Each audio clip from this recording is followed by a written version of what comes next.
Usione aibu kazi unayoifanya, uoneshe kazi unayoifanya wewe upate hela zaidi.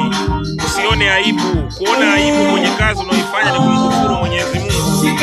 Mungu amekupa uhai ufanye hiyo kazi unayoifanya, wakati mwingine hiyo kazi sio milele. Tuoneshe leo kazi yako unayoifanya. Ukiwa kazini piga picha.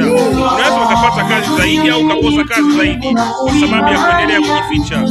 Usijifiche kama unafanya kazi yako, ioneshe kazi yako. Kwa mtandao wa kijamii una uwezo wa kukufanikisha wewe na kukufanya ukapiga hatua kimaisha kama utakuwa sio zumbukuku au zembwela au zembwekwekwe. Wajinga wale na maanisha ambao hawataka kuonesha kazi zao katika jamii eti kisa wataonekanaje.